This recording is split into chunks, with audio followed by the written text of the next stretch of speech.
Joe Rogan Podcast, check it out. The Joe Rogan Experience. Train by day, Joe Rogan Podcast by night, all day. Great to have you in, man. Yeah, great to be here. How you feeling? You must be feeling fantastic. Many things were successful, so even if I was a little bit had a flu, many things. You had the flu before that fight? Yeah, for one week, like five days, 5 days before fight week, I was in like, how to say that, heat, like body's warm. Fever. Yeah, fever.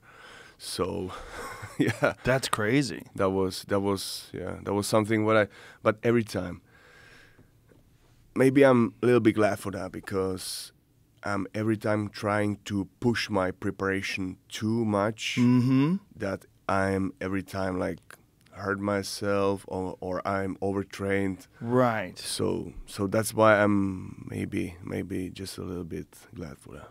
That's interesting, right? Like it's so hard because you want to prepare so hard. You're so disciplined, so driven, but you can do yourself a disservice. You can go too far, and then you don't recover enough, and then you go into the fight a little compromised. Yeah, that's right. Yeah, we've seen that many times with fighters who just get so enthusiastic about their training. Yeah, because I feel like self-confidence, and still there is something what you can do better.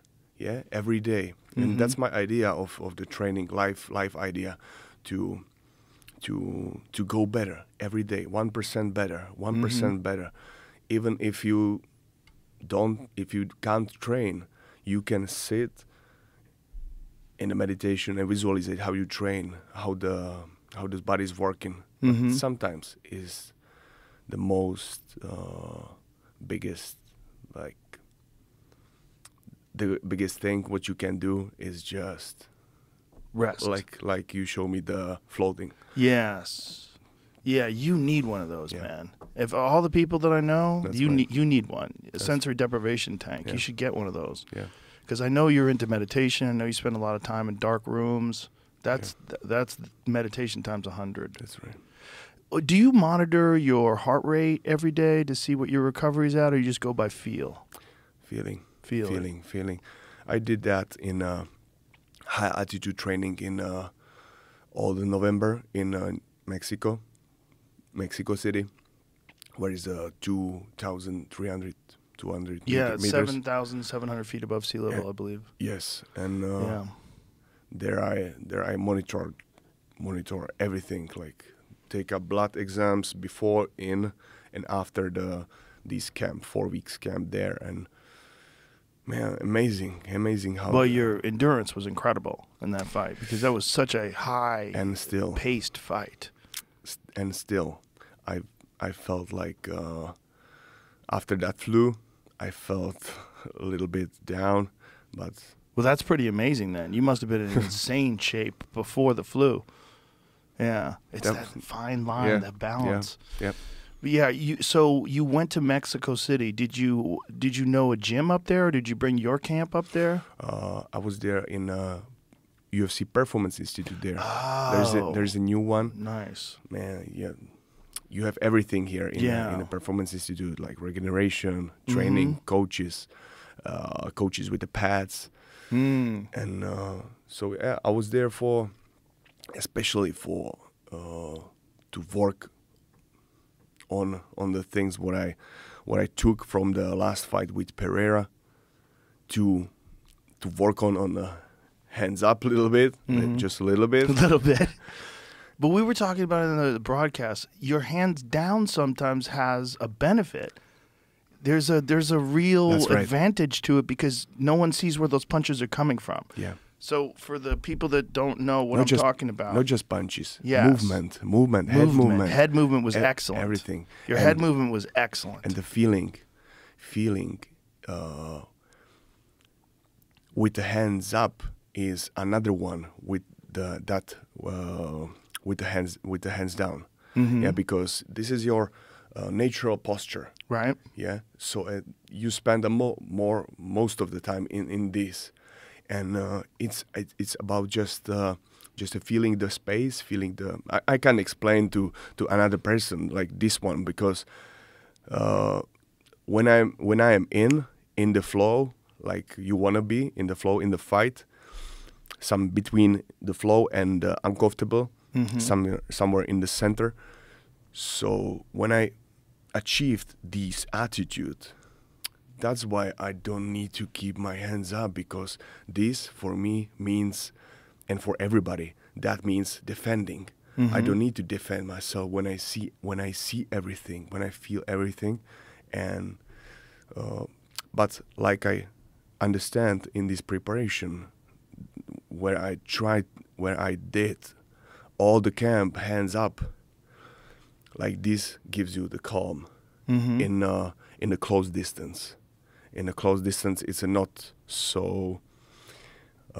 Sometimes it's not so smart to keep Hands down. Hands down, Right. yeah. So, but I'm at crazy. range- I'm crazy enough to go through, to be in the moment, to stress my body so much in this situation, to see every movement, every start of the movement of my opponent, that I can react before he starts. And the next level is to try to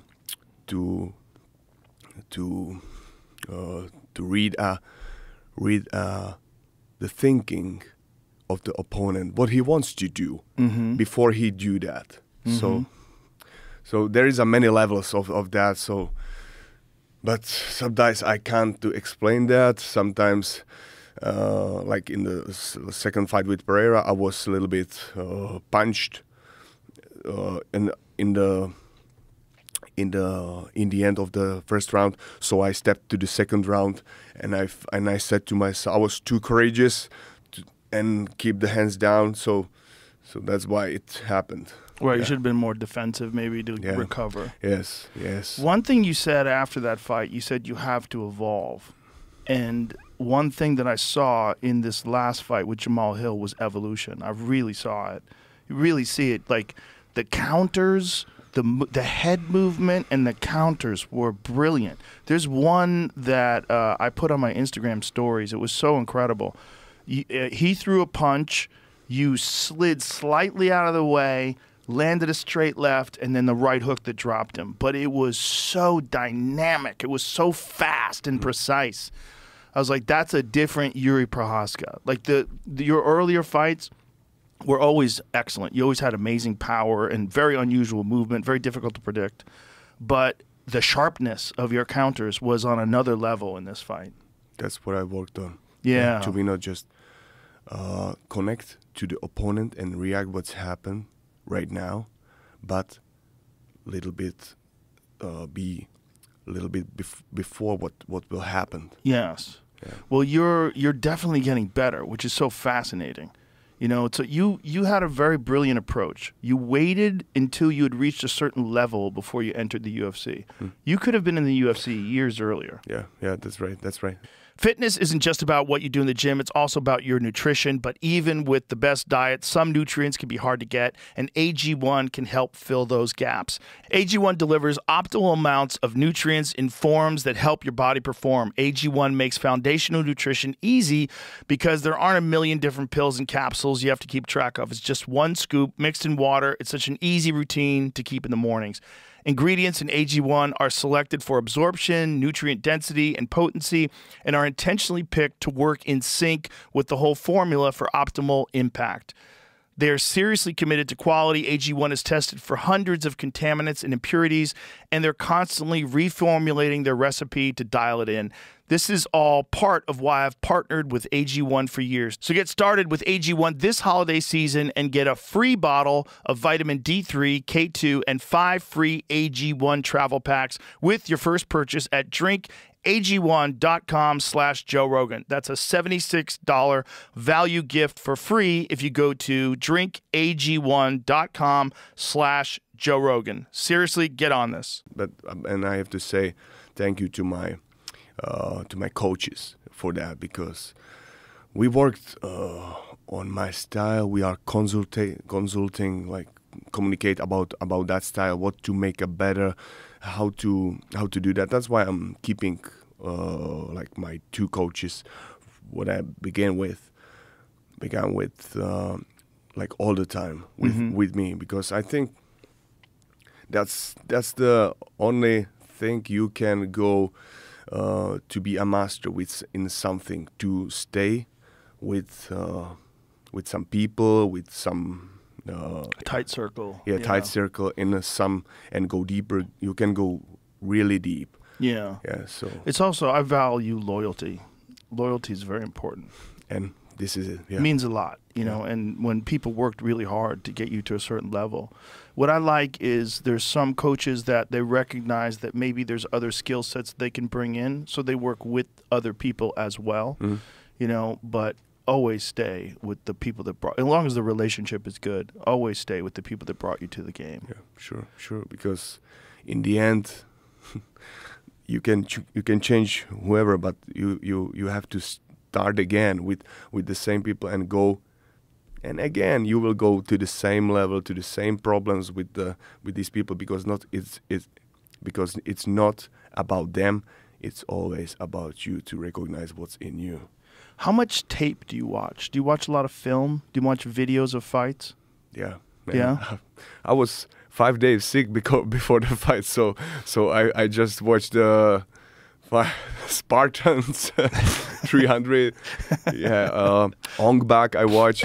Ong Bak one. Man, that's wild shit. Man, no wild shit, but why? I was really inspired. I was really hungry to see something, because a long time I didn't see some good. Not good movie. Doesn't matter if it's like good or new, but these old classics of the fighting, Jean-Claude Van Damme with Kickboxer and all these things. Oh yeah. That's what made a spark inside me to a true love for martial arts, because they in that movies they really live that, and they have no other chance to solve their problems just by martial arts and something. So that's why I'm. So you got inspired by movies. Yeah. Do you watch a lot of films of fight footage, like your fights, your opponent's fights? Yeah. But I don't need many times to study that. I just need to like see once I just see the attitude of the start of the fight, how he's fighting, his spirit, his mindset, how he's thinking, how is the start of moving of his body, how he's reacting for, not just for opponent, for the many situation, for slipping and movement, but everything, like a personal. I'm studying that guy. Not his energy. His energy, his vibe, how he's reacting, how he's react in some situation, like these eye pokes and all these things, like some breaks in the fight every time, because it shows you how he have under control himself all the time. And this is something what Alex Pereira, I don't know what is his story behind, but he handled that. He handled that, and that's why he is how he is. Now he's starting to be more relaxed, and I wish him to stay sharp. Well, I think he's more relaxed outside the fight, but in the fight, he's always very calm. Yeah. Very calm and very focused. Yes. Yeah. Did you watch your first fight with him before you watched before you fought him the second time? Yes, sure. Yeah, I studied him a lot, but the second fight I little push it too much. Too aggressive? No. I mean, like training. After the fight, I was like, I want Alex Pereira. After, I'm ready for him. Right now, I'm ready too, but I'm open for whoever will UFC will give me like a next opponent to prove that I am. But I want a true challenge. Like I want a true challenge from the, I think, top 5 guys. Yeah. Right. The interesting thing about the light heavyweight division is there's only about 5 really exciting contenders, 4 or 5 really.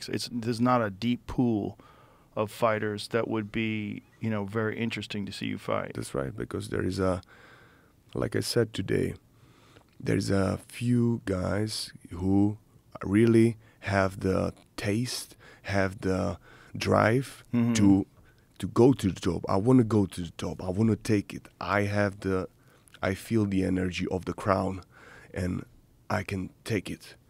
So, and that's why I'm doing that. That's why I'm still talking about that, to be there, because I really feel that I can be the top. And one thing what I needed is that I had to be stable to not just get to the top and back and out, but to go to the top and know how it is to be there. Know to keep all these weights on the top. What there is. Yeah. Yeah, defending the title is more difficult even than getting the title. And then it's improving while you're champion. You know, they say that Daniel Cormier always says that every champion improves like significantly once they become champion, because you have the confidence of being champion. And it's just, how long can you maintain the kind of energy that's required to constantly get better? Because it's not just about maintaining, right? It's about constantly improving. So constant analysis of all your movements and what you're doing right, and what your mistakes that were made, and what the thought process was before the mistake, and how to eliminate that. This is something what is, like I said, the style of Japanese, they call that Kaizen. Yes. Kaizen, like daily improvements, small improvements, daily recognizing what's bad, what's good.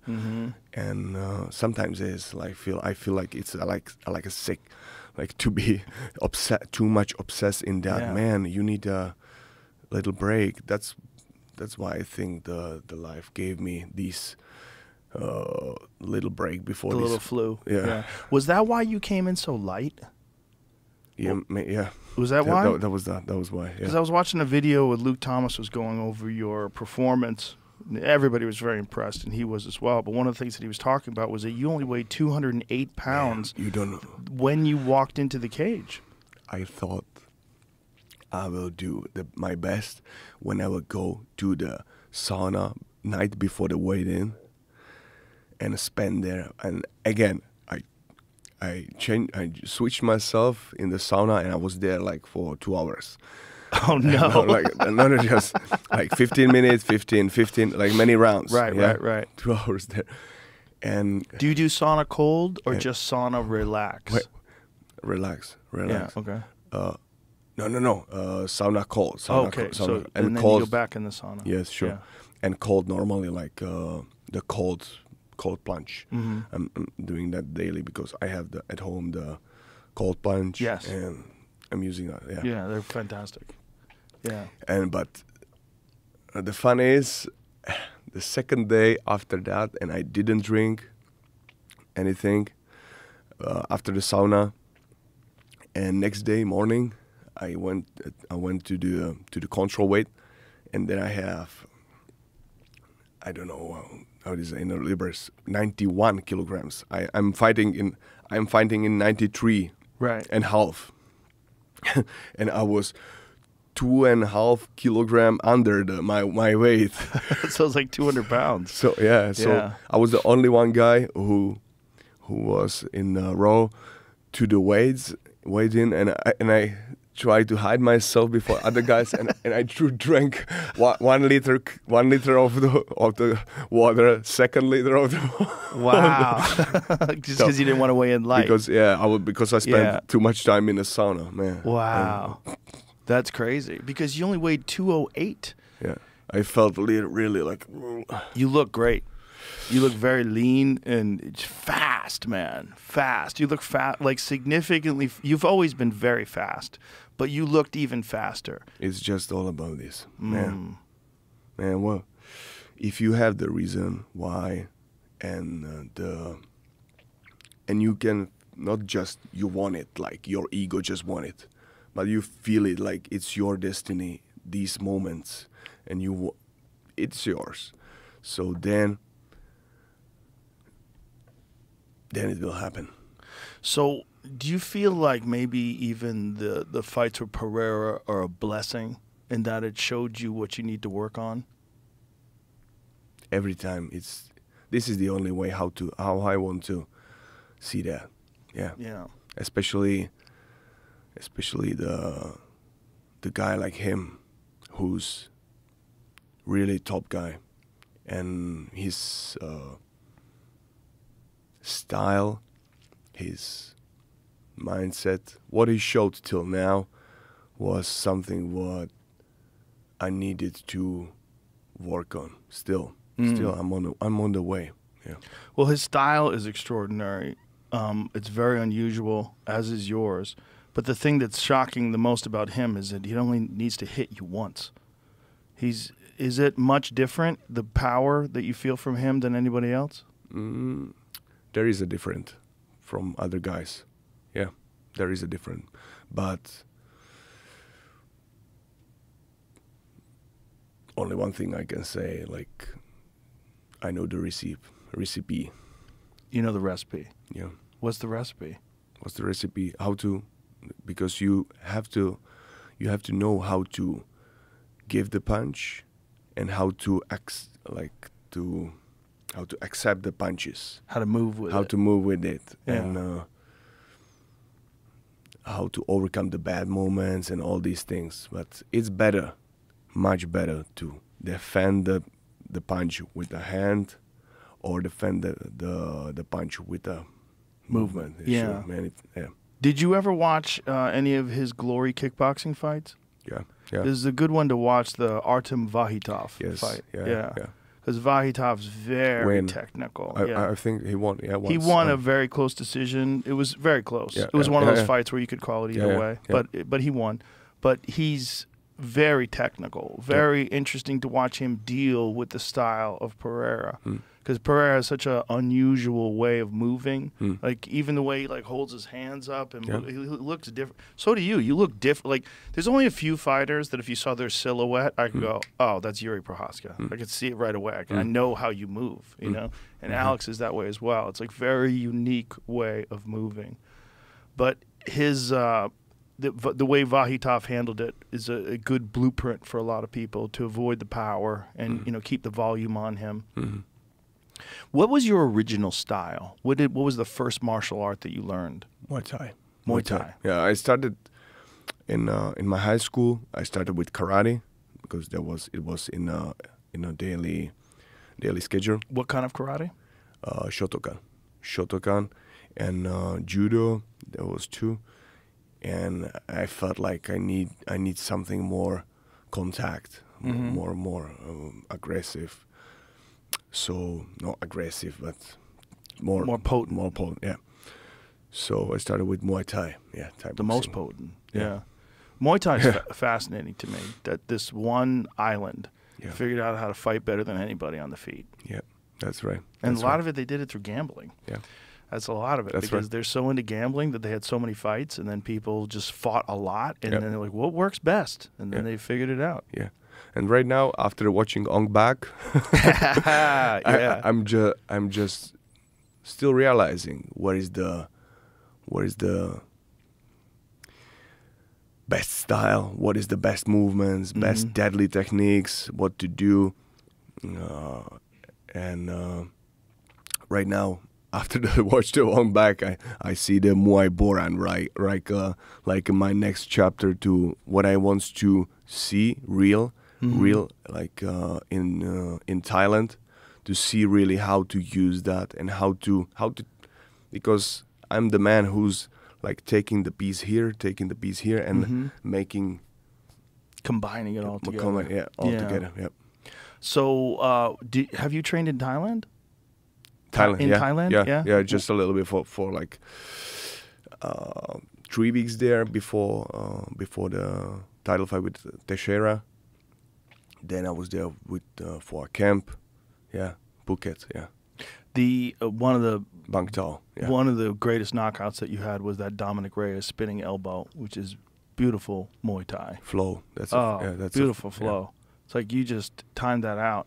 That was a real coming out party for you, that fight, because that was when people were like, my God, like this guy. Yeah, always find a way. Yeah. Yeah. When you first started fighting in MMA, was this something? First of all, how old were you when you had your first fight? When I was first fight in my 18, 19. And were you looking at it as a career? Yeah. Yeah, right from the beginning. Were you looking at it to do, that was what you wanted to do professionally? Yeah. Yeah, right away? Right away, yeah. It's from my 20, around my 20, yeah. You knew you wanted to be a championship fighter? Yes, Yeah. because that was something what I was too inspired by because I was a young guy who's tried to challenge everything around himself, everything, every man, every situation, everywhere. I'm better than this. I am better than this. Better than, and it may not the school, just not in the school. but I like the fighting. I fall in love with the fighting, with looking for finding my biggest strength, and that's the why I'm going every time to the nature, to sleeping in the mountains, to that's why I'm living in the cottage, to be in the contact with the nature, to feel the present moment and rare natural power of the water, fire, of all these things, of the sun. Yeah. Yeah, I was going to ask you about that. Like, when did you start this training in nature? Because when you look at your setup that you have at your place, and everything's outside, you put pads over trees and you punch and kick trees. Yeah, sometimes looks weird, but wow, I don't like I don't like. Right now, I realize I need to. Right now I want to overcome the people, the mans, the sparring partners in the training, but like in my personal way, I was inspired by once I was inspired by Masutatsu Oyama, was the founder of Kyokushinkai Karate, and I saw his movie and how he spent more than 1 year, 1.5 years in the mountains, and he trained just in the mountains under the waterfall in the winter, and he made from himself a really something like unshakable mind, self-confidence, so deep, because he found a way how to overcome, how to rule his body, he's describing that in his book, like the mind without the thinking, like without the thoughts, pure mind, pure focus, pure consciousness right here, right now. And I took that like my own way, and I think it was year 2014, 2015, and I took everything in myself. I took a tent, yeah, and I went to the mountains, and I slept there for like 1 week, 2 weeks, 1.5 week, yeah, and I was inspired too much, so I did the same thing. I ran there and I punched to the rock, and and I just want to fight with the environment, like with the nature around me, and in the end, you can realize there is no fighting, there is nothing. This is the pure life, because the life has the one reason to overcome everything around and survive. And this is the nature what is in us. So this is, and as deeper you can go in this uncomfortable environment and all these things, that deep you can understand the life and like be a philosopher about that, like understand more deeply. And I don't know how to say. Yeah. No, you're saying it right. Yeah, I understand what you're saying. Yeah. So that's why. So I was inspired by the Masutatsu Oyama, and that's why I decide after the second fight with Alex, I need to go to Japan, to the places, to make a black belt from Kyokushinkai Karate, and really feel all these things like a realist, not just think about that, how it can be, how is this style can be, but to live that. That's it. Because I like to take an inspiration and take it and go there. Fight that guy. Live that experience. Yeah, this is it. This is Playoffs. We're talking about playoffs? You bet we are. Get in on the action with DraftKings Sportsbook, an official sports betting partner of the NFL. Scoring touchdowns is key to winning the playoffs, and you can score big by betting on them at DraftKings, the #1 place to bet touchdowns.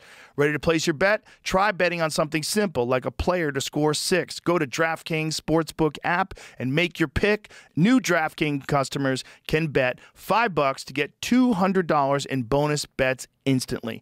Download the DraftKings Sportsbook app and use the code ROGAN. That's code ROGAN for new customers to get $200 in bonus bets instantly when you bet just $5. Only on DraftKings Sportsbook. The crown is yours. Gambling problem? Call 1-800-GAMBLER. In New York, call 877-8-HOPE-NY or text HOPE-NY 467-369. In Connecticut, help is available for problem gambling. Call 888-789-7777 or visit ccpg.org. Please play responsibly. On behalf of Boot Hill Casino and Resort in Kansas, 21 and over, age and eligibility varies by jurisdiction. Void in Ontario. Bonus bets expire 168 hours after issuance. For additional terms and responsible gaming resources, see dkng.co/audio. Well, you're obviously very physically talented, but I think one of the things that does separate you from other fighters is this mindset that you've cultivated and that you embrace. And I think it's the only way. It's also there's something fascinating about the fact that you do it outside. I think that scares people. I think there's something about the fact that you like to be fighting in nature and punching trees, like because I'm coming like from one village where was a lot of like good guys, but everybody we are still like really crazy. When we are celebrating, it's all the time about. Right now, we are trying to slow down to show others like we are adults, like we know we are the men, but still it's about like the showing the strength. Yeah. What to destroy, how to punch other guy, how to show the strength above others. Mm-hmm. Yeah, so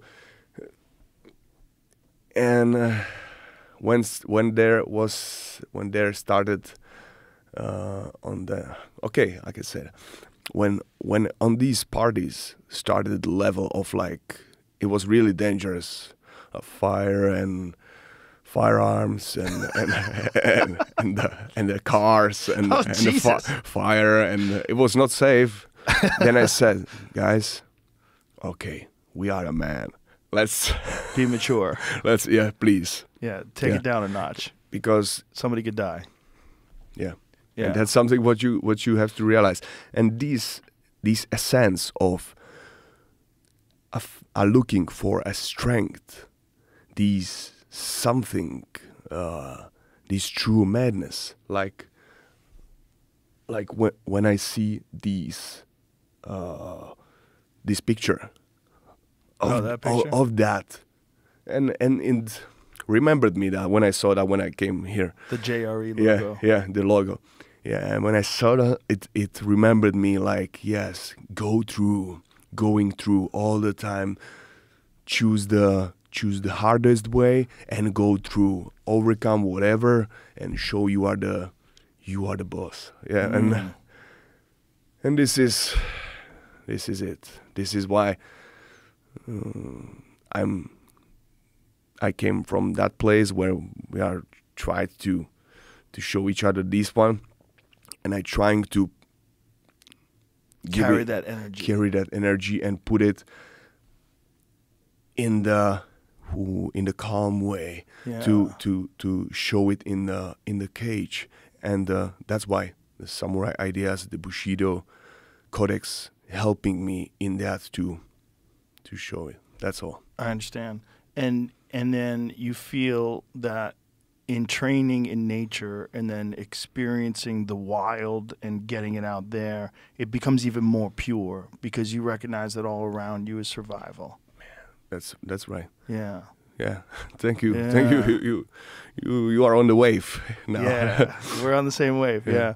So what year did you start doing this training in the wild?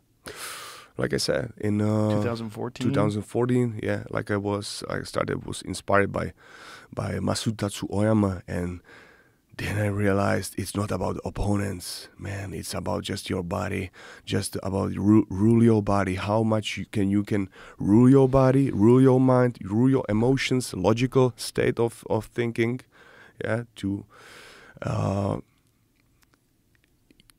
find the way how to not overcome, how to rule your breath, because this is the way, and because this is the most primal thing of the body. Yeah, first when the child is born, like first is breath. Everything is like you can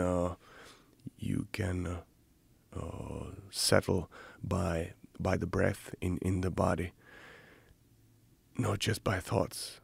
And over the thinking and thoughts is like a great serf, but a bad boss. Yeah, really. So it serves you well, but you can't let it control you. Yes. Yeah. So there's a many levels what you have to rule in your body, what you have to understand, and put it in one way in the present moment. So yeah. So you had your first fights when you were around 18, 19? Yep. And then when did you decide that you were ready for the UFC, and how did you make that decision? Because I do know that you were offered fights before, Yep. but you said, I want more development time. That was in somewhere in the center of between in my 6th, 7th fight in Horizon. So around the year to 17 to 18, yeah, something like that. And yeah, I realized that, man, there is a way in the Horizon yet. Yeah, so I want to take a title here. I want to prove that I'm the, how to say, like the king of Japan, like, yes, to rule these guys really, and then I can go to the league of the best, because if you want to go to the league of the best, better to be prepared for. Yeah. And yeah, I think that happens too often. That's why I can fight for a title in 3 fights. So I think boxing has it right in that boxing, they look at fighters, managers look at fighters as an investment. So if you're a manager and you have like Floyd Mayweather, you don't give Floyd Mayweather the best fight. You can get him right away with the toughest guy. You want to see how he performs with a guy who's an inside puncher, a body puncher, who's a brawler. You want to see how he handles a slick guy like Emmanuel Augustus with unorthodox movement. You want to how's he handle Diego Corrales, long, tall reach, and you build them with fighters that you think you got to know when they're ready. Yeah. And then there's an objective assessment. Okay, he's ready. Yeah. Then you start moving him Yeah. into top 10 contenders. Yeah. Then you move him to a title shot. It's The good UFC to- throws you yeah. right to the wolves. Yeah, yeah. It's good to have this objective view. Yes. And if I like to be just a watcher of my progress of the situation, think about that, how to plan it, how to see that, not personally, just to see yourself as another person, and put it in myself in a way where it will be the best for these targets, and then go in and do that. Yeah. Yeah. And when you had a very quick rise in the UFC to a title fight. So you fought, was Volkan Ozdemir your first fight? Yeah, yeah. So you beat Volkan Ozdemir, then Dominic Reyes was the second fight? Yes, yeah. And then, bam, title shot. Yeah. Crazy. So that's the reason to be so prepared. Yes. Because if you're successful, things go very quickly. That's right. And That's you have right. to be ready. When Yes. you look at your first fight with Volkan Ozdemir and then you look at your fight with Jamal Hill, do you see significant improvement? With who? The first one? When you look at your first fight in the UFC, when you fought Volkan Ozdemir, and now you look at yourself now in the most spectacular performance against Jamal Hill, do you see the improvement? Right now I can say yes. Yeah. Yeah. Because there was with the Volkan Ozdemir, there was just a pure raw power, raw aggression, but not so Refined. yeah. Yeah. So yeah, you can see that in that fight, man. There was just a pure Chaos. chaos, man. I was Yeah. too much. Sometimes it's the self-confident. Like when you are too much self-confident, it's a bad thing. Yeah, like because ego will take you to another line, and it will destroy you. Yeah. It will burn you. So you have to keep that fire under control, and to give these attacks, these aggressiveness in just a small to keep it under control. Just Yeah. I like what you just said. That ego will take you to another line. man, it's good to have it. Yeah. We can't live without in this world, with cooperations, with collaborations, like talking, relationships. Yeah. You can't live without. But also you have to cultivate that in so there is a two worlds like without in life. So you have to go in. Yeah, they have to be working together. The mind and the ego have to be working together, and the no mind, the That's zen. right. That's right. The Yeah. staying, the flow. Around, yeah. Yeah, and the ego will take you out of the flow. Yeah. The ego will oh, I'm gonna go fuck him up, and then boom, you get hit. That's right. Yeah, I like what you said though about it takes you out of the line, because it takes you into a different line. It takes you in a different line of fighting, and then sometimes in that line you'll realize you're out of place. You realize you're leaving openings that shouldn't be there, Good. and you're trying to force. Yeah. Good force. Yeah. Yeah. Force and power. Yeah. And good when you said when you realize that. It's bad when you don't realize. Yeah. And sometimes it's good when you have the people around you to Bring you back. Bring you back. Yeah. And that's why I'm sometimes really glad for my team, my people around me to keep me back. That's what's amazing about having a coach who knows you, having trainers who know you. They know right. they know where you're at. Like, calm down. That's down. right. Everything's great, but you're hitting the gas too much. So be a little more technical, move around more. Yeah. But not too much. Not too much. Not too much. Right. That's right. Because sometimes it's these wildness, the aggression Yes. to take over. It's too necessary. But Well, that's what I asked you after the fight. I said, there's something about you where you thrive. You get better when it's chaotic. Yeah. There's something it seems like you relish in the chaos of these wild exchanges. Yeah. It's because sometimes fighters like to piece people up where they're not getting hit. Yeah. Like Jamal Hill's really good at that. Like the Glover Teixeira fight, he did a fantastic job of. Yeah. utilizing his game and his accuracy and reach, and he just put it on Glover. Yep. But they don't want to be in these wild exchanges. You seem to want to be in these wild exchanges because you thrive there.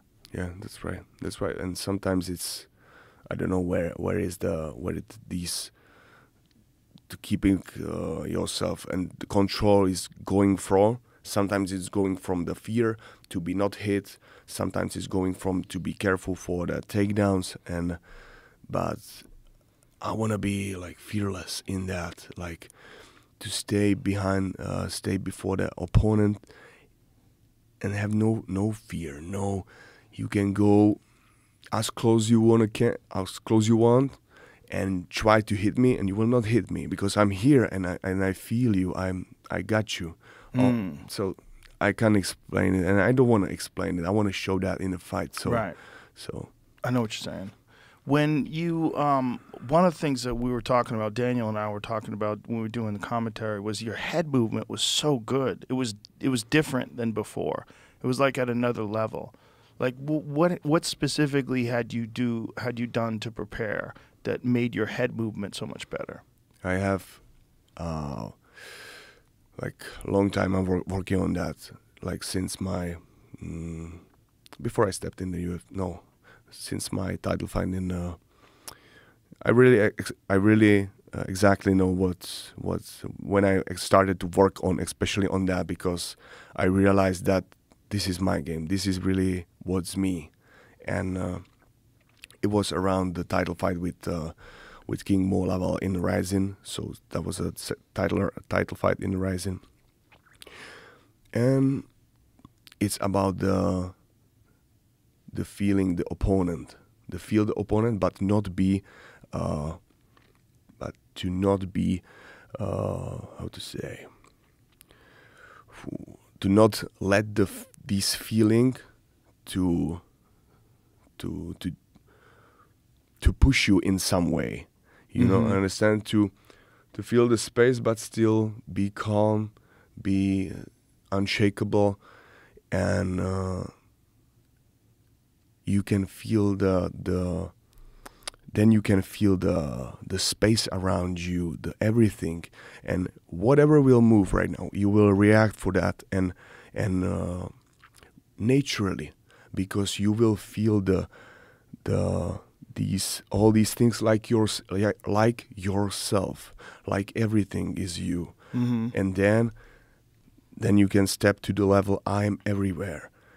Because there is no difference between me, this thing, the opponent, but still, and that's sometimes why I need to be a little bit hit to feel the aggression back to the fight. That was before the UFC, and I was needed to get hit because I felt the movement, felt the right movement. Everything was right, but I also needed to be more aggressive, wanted to go through the opponent. Yes. Yeah, because I was too nice Right. for them, to just show them I can sleep and I can move everything. You can't hit me, but this is not the fight. The fight is the answer to catch him in the right moment. So yes, to be here and now, to be, like I said, to be everything, but still to not be pushed by these feeling, like to be so nice, not too much aggressive, but something in the middle, still control that. It's all about control. Balance. Yeah. I like what you said, like that there's no difference between you and your opponent. Like you're not even, you're just in this flow of movement and life. Yeah. And this thing you're choosing to do, Yeah. there's no difference between you and them. You don't even exist. Yeah. You're just a part of it all. Yes, and the bad for fighting is when you really realized we are doing this, we are fighting each other, and right now I'm going to hurt other person, and you don't see really the the difference between you and him. So you know you are doing to yourself. But this is the game what we chose. Right. And we are here to have a fun. So not just have a fun, to live this experience. To live this experience, and an extreme experience that will teach you about yourself like no other experience. Yeah, that's right. If you want to learn about yourself, go fight. Yeah. You'll really find out. You can bullshit yourself all you want, but until you fight. That's right. And when you go through a loss, like the losses to Pereira, what is your process like of like evaluating what went wrong and how to change things? What's wrong? Yeah, like what's your process? Like, what do you do when you lose a fight and then you come back? Like, what is your thought process? What do you say? I have to learn. I have to figure out what went wrong. Let me. Man, after that last the second fight, first time in my life, I realized that, man, that was a really, like, I will not say what was that, how hard it was, because I don't like it, but it was something what I didn't experience yet, not like till now. So that time I really realized how powerful the meditation and this true self-talking with how the true meditation look like, because I have no other chance than to start stop doing a bullshit, stop doing just pure inspirational training in the garden, stop doing all these things and start doing just things what really matter, what have a real effect, how you can feel, how you wanna be, and the power of true self-talking, power of true overcoming the mistakes in the life, and be the boss of your mind, because sometimes it's it was the next level. Yeah, very difficult to recover from a loss like that. But because especially when you lost, like, that was bad. Yeah, that was for me, like how to say it? Like a man who likes the honor and all these codes, like from Bushido moral code, like that was something what was for me really bad. He gotcha. Yeah. That's how it goes, man. Yeah. You say it like you can say it like that, but I really work on every move, every thought, every catching the every move in the fighting, and now this happened. That was not me. That was really. It was me, but man, you showed yourself your worst to the world, man. But so that's why. But then you came after that and showed your best. So this is the thing about overcoming a loss like that, is that I'm sure it was awful, but because of it, the pain that you felt from it caused you to rise to another level. That's what is life about. Yeah. I'm still. Yeah. You need the challenge. You need Tong Po. You know. Yeah. No. That's right. And how I see this world, and this is what I wanted to speak with you. What is here right now? The true challenges in this world, in this age, like in a human's life, like what is there? Because how I see that, like there is not too much thing what we Not too much. There is a lot, but still we can go. Right now, we have to go to another level because there is too much of the comfort life of the people. Because like that you can have the food, like that you can have a drink, a massage, everything. So there is no price, like I see in the young people, what they wants to pay to really achieve something, because they just want things handed to them. That's it. Yeah, this is an entitlement era because things are very easy. And when things are easy, it's very difficult to develop character. That's why for young people, I always tell them you should choose to do something hard. Choose to do something hard for your human development, for you as a human being. Because if you just live your life in comfort, you will have a terrible life. Yeah, I think, and only one thing what I realized, like maybe the one thing, the step up will be like take us 2 steps back and understand the true life. I think so. I think we'll realize that the people that live this way are living disastrous lives, and people will learn from that mistake, because this level of comfort that most people have is very new historically. It's very new in human history. There's never really been a time where the poor people were fat. That's right. This is a weird time. That's right, yeah. The poorest amongst us have no worries about starving to death. They're in America. They're fat.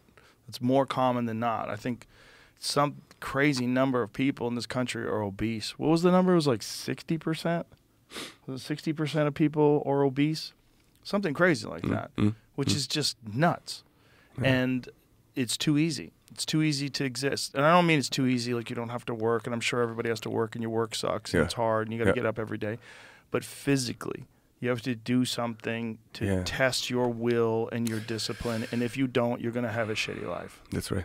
That's right. That's right. And you won't be able to control yourself in situations that require you to stay calm. I think right now it's up to, like it was in every culture, up to the older people to teach the younger, like to real life, to tell them, like simply tell them the stories, listen the stories, live the true life, man, because we are forgetting for all these things, because we have the phones and this is the fake lives. It's a fake life. It's a fake life, and it's bad for you. It's bad for your development. It'll hinder your potential. Like whatever you want to do in life, if you want to be an artist, if you want to be a musician, whatever you want to be an author, it will hinder your development if you live the comfort life. And so this is it. Yeah. And how you see the, like in the 10 years, in the 50 years, in the 100 years, what's the next step for the? Not good. I'm right now. I'm trying to lead you in some way, but no, this is your podcast. Sorry, no, but you tell me. I'm curious about that, because I'm trying to. This is my a true motivation, the human evolution, the evolution of myself. How to fight better, how to overcome the opponent better, how to show him that I am everywhere and you have no chance around me. Please hold your head down and tell the other I'm the winner.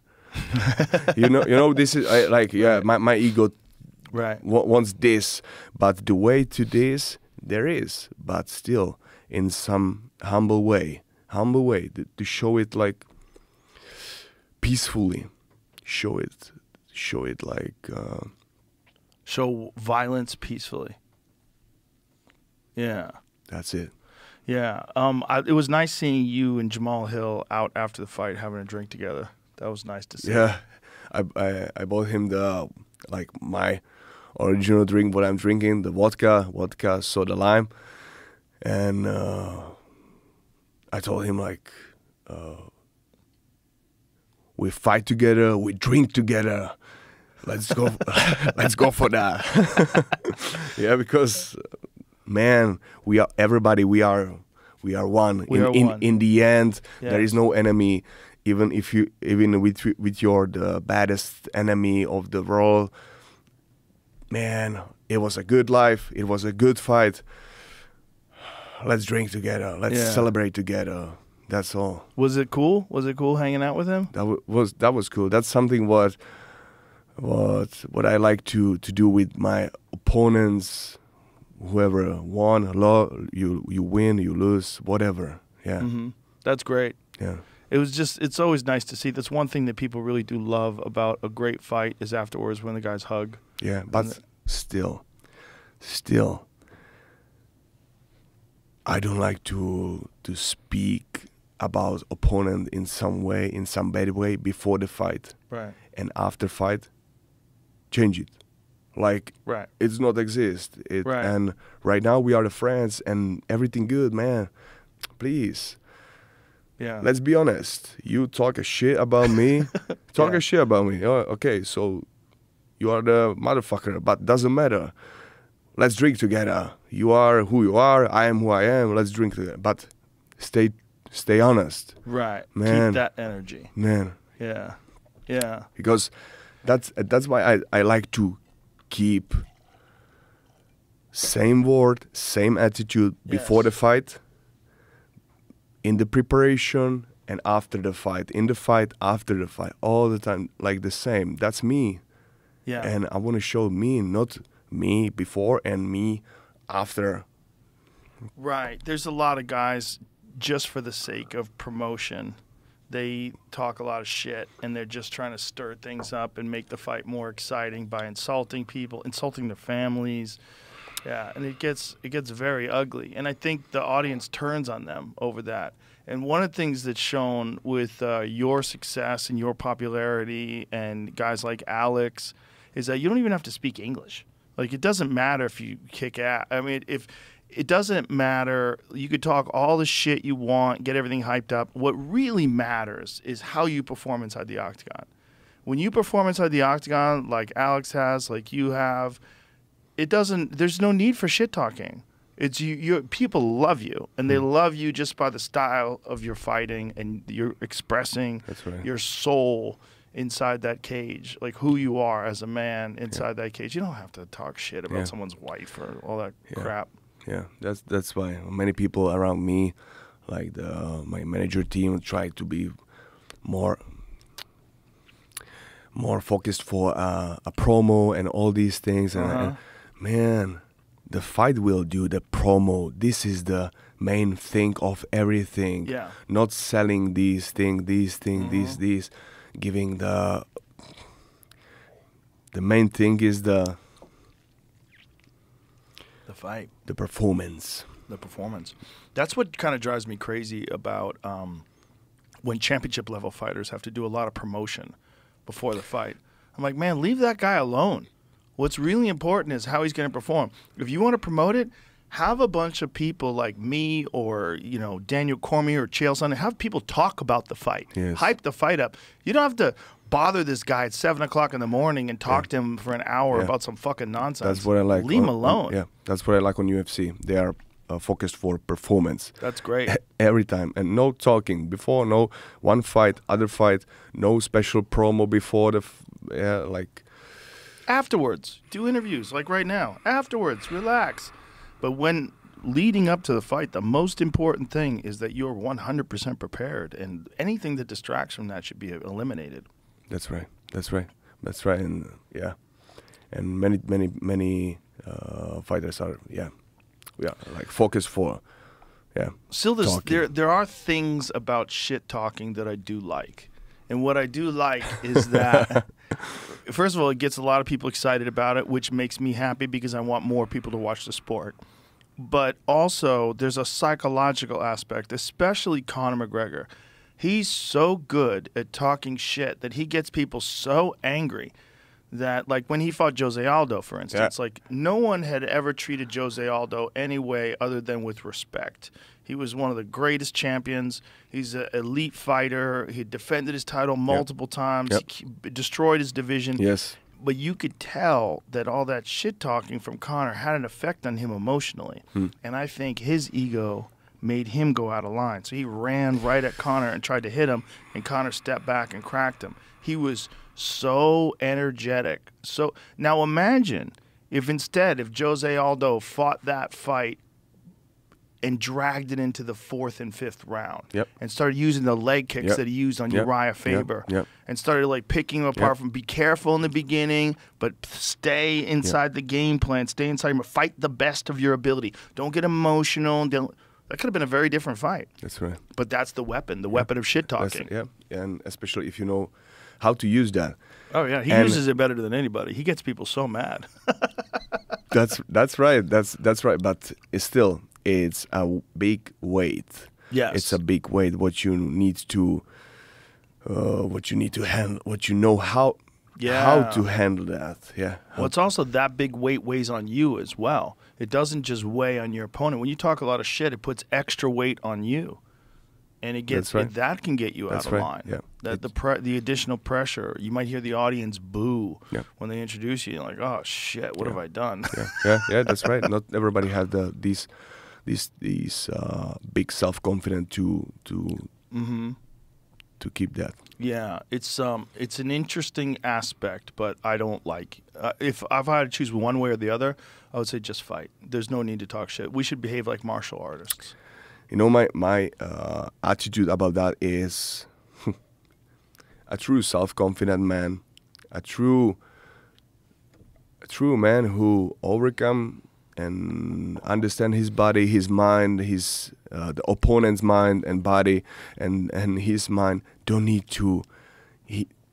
That guy don't need to talk shit. Talk shit to doesn't matter to show that to others, right? To the crowd, or to fear the opponent, because why? I know that, and all. I don't need to make this show to anybody because I know it. I know what will happen. I have this self-confidence. So the thing about talking shit, though, it does make you more money because it does cause more people to pay attention. Like a good example of someone who doesn't need to talk shit but talks a lot of shit and becomes successful is Gordon Ryan. You know Gordon Ryan, the jiu-jitsu champion? That's his belt up there. That's his Abu Dhabi belt. Yep.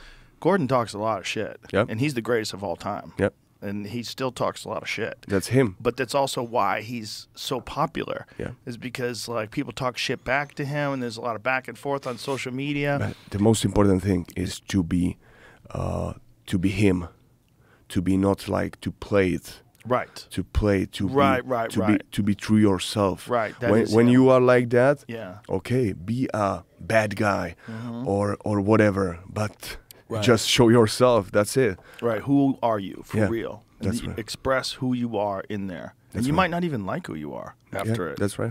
Yeah.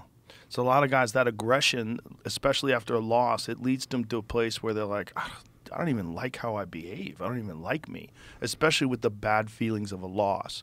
So when you have all this aggression and shit talking and then a loss and a bad loss, and you have this feeling of like, I was an asshole and I lost. Yep. And the crowd cheered when I lost. Like, fuck.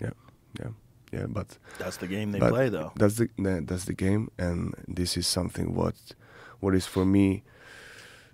I can't forget, like for myself, because I want to show really true myself. So I can't talk shit and. You got to be yourself. Yeah. That's me. You can't, especially now. If you try to become an asshole now, everybody would be confused. They're like, what's going on? If you took a heel turn, I am asshole, but so big one. So I need to keep myself like so straight. So I can't do that because that will be just. Like I said, ego line. I will show you just this one line. No, I need to show you the center. Right. Yeah, right. You need to be pure. You need to be you with no bullshit, and that's how you perform at your best. So after a fight like this, there was a lot of and this is I brought back to the Luke Thomas video. he was saying, like, you could be the middleweight champion. Like, if you made you fought at 208, like, that's a lot lighter probably than Dricus du Plessis. Yeah. Dricus is huge. Yep. I look at him, I was like, how does Dricus make 185? He's so big. Yep. Have you thought about that? I know there was some talk about that at one Yes. point in time. Yes, I thought about that, but the main thing for me is right now I see the way in light heavyweight because I'm this one of the strongest guy in this division, and I still feel like there is a way in light heavyweight, and I said to myself like, okay, you can go to the middleweight, but first show the consistency in light heavyweight. Take a belt, then you can, with the belt from light heavyweight, you can fight for the belt for middleweight in the middleweight To be a double champion. Yeah. So yeah, Well, you know, it's interesting because weight cutting is, in my opinion, the worst aspect of the sport. Josh Barnett was just talking about this. He was on the Ariel Helwani show, and he was talking about the dangers of weight cutting in reference to Arman Sarukian's having to pull out of that fight. Arman is big. Man, He's big. When I stand next to him, I cannot believe he makes 155. He's very muscular, very dense, and very lean. And so for him to make 155, it must be an absolutely brutal weight cut. I got to think he weighs 180 easy, maybe more. Yeah. You know, he's big. And I think when he's out of camp, I bet he weighs closer to 200. I mean, he's fucking thick, man. For a guy like why that, they do that? Why they don't fighting in a higher weight class? In a higher weight class. Well, yeah. the thing is, at that weight class, Islam Makhachev is so fucking good. And he's so big. He's another one. You stand next to him, you're like, how the fuck does this guy make 170? And he was actually talking about his first fight with Alexander Volkanovski. And one of the problems that he faced was that the fight was very early Australia time so that it could be on pay-per-view in America. Yeah. So he was getting ready at 5 a.m. So he did not have the time to recover from the weight cut from the previous day. Okay. So instead of having a full 24-plus hours, so if you're weighing in at 10 o'clock in the morning now, what time do you weigh in? What time did you weigh in Los Angeles? 8. 8 in the morning. 8 in the morning. So 8 in the morning, and then you have a full 36 hours plus before you fight. That's right. Which is plenty of time to recover and rehydrate. Yeah. But he did not get that with the Volkanovski fight, and you saw it in his performance. He didn't look as good. Okay. And because he's fucking big, man. Yeah. So I think weight cutting should be eliminated. I said this to Ari Emanuel when they first bought the UFC. I said, listen, man, you know what you should do? Get rid of weight cutting. Just stop it. It's not. Look, if you can randomly test people for drugs, you can randomly test their weight. Yeah. Show up with a scale. Hey, buddy, step on the scale. Yeah. You're 190 pounds. How the fuck are you making 145? Yeah, You know, like right. do That's something right. like that. That's right. And come up with more weight classes. There should be a weight class every 10 pounds. This idea of these giant gaps like 185 to 205, that's a 20-pound gap. That's huge. Yep. That doesn't exist in boxing. That's right. They should have every 10 pounds, 85, 95, 205, 225, and then unlimited. Yep. Instead of 265, let them weigh whatever the fuck they weigh. Yeah. These got giant guys out there that can't fight in the UFC because they can't make 265, which is kind of crazy, right? Like Bigfoot Silva, when he was at his prime, when he was saucy, he was like 300 pounds. He was fucking huge. So I like the way the open weights, man. Yeah, open Because, weight, not 265. Let Francis Ngannou weigh whatever the fuck he weighs when he doesn't cut weight. He probably weighs like 290. Instead of having weight cuts, just take the champions, find out what the champion weighs. Like, don't get rid of the championship belts. Find out, what does Islam Makhachev weigh? Islam Makhachev is a UFC champion, best pound-for-pound fighter on earth. Find out what he weighs. What do you weigh if you were healthy, if weight cutting didn't exist? Would it be 185? Okay. 190? Whatever that is. That's how you fight now. Yep. And we're not going to weigh you in the day before and let you rehydrate. That's crazy talk.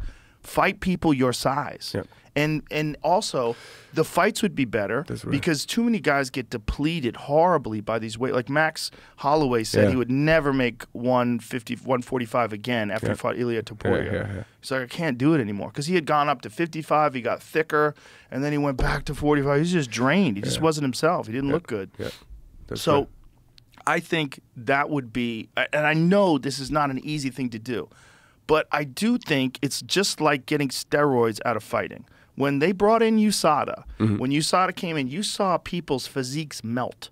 You saw people that were doing steroids on a regular basis and gaming the system and testing negative on the day of the fight, but all throughout their camp they were using. You saw their bodies change.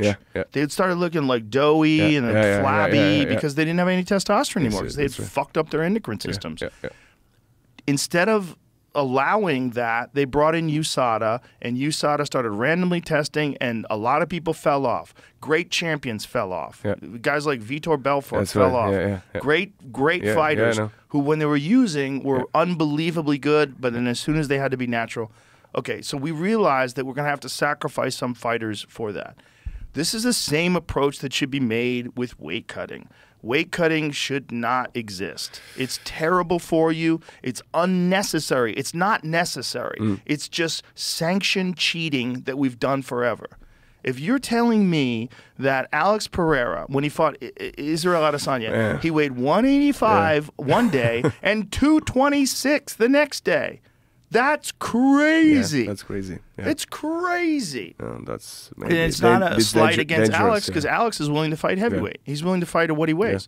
It should weight cutting is something that exists. It's sanctioned. They allow it to happen. They know what's going on, and it's cheating. That's right. They're not really 170 pounds. That guy's 195.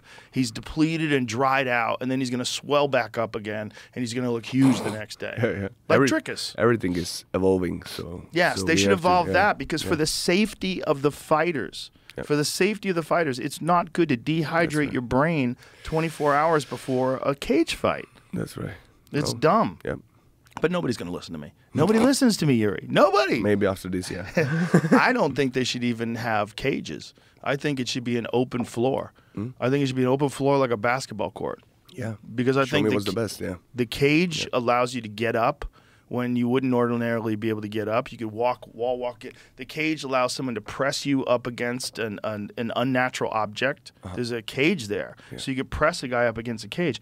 Whereas if you were standing in the center, you could do Muay Thai sweeps. You could rotate around each other. There'd be more action. There'd be more movement. That's right. I also think if someone takes you down at the beginning of the first round, at the end of the round, you're on your back, you start that second round in the same position. Yeah. You see that, like, I have the similar wave of the fighting. First, I thought like, why there is a rules? Why there is a the eye gouging? Eye pokes is not allowed. So I'm glad for after this last fight, it's not allowed. It shouldn't be allowed, but it's very effective. Man, but show all your weapon of your body how you can defeat this man. That's all. 1 against 1. That's all. Yes, 1 against 1. That's all. And the minimal amount of rules possible. You know what another thing that I think they should do, and I'm going to talk to Dana about this week, cover the fingers. There's no reason to have these fingers exposed. It doesn't help anything. It doesn't help grappling. You never grapple like this, right? You never use the fingers. No. Nobody does. You do this, or you do this, or you do different things with your hands, but your fingers they're always closed. Still the feeling. I understand, but the problem is the pokes, because everybody does this because you're used to sparring with gloves on. So allow the eye pokes. Man, everybody, you know what will happen? What? Everybody will be more prepared for eye pokes. For eye pokes, for every possible attack for an eye, because eyes is the weapon too. For my it's vulnerable. Especially I can speak about that because I'm using that like I see. So I know what you're saying. Maybe it's weird. Yeah, man. The problem is you don't want people to go blind. Like Michael Bisping can't see out of his right eye. Yep. You know, and I feel like for the sake of the athlete's future, everybody will took every fight so seriously. So preparation will be so, and every people in the crowd will watch that with man. In this fight, there can happen something. What after that fight, we will not can. Nobody can change. Right. So we will like the fighters, we will speak better, perform better, train better, be prepared to die. Right. And not like just in our mind, just to die, to show the best performance, I mean that like philosophically, like you have to stop thinking and be in the moment and all these things. Right. But that's we are right now speaking like about ancient fights, like about the fight for the life. Real fight. Yeah, real fight. Yeah. No rules at all. Do you think maybe get rid of cups too and allow kicks to the balls? That's real. It's a real target.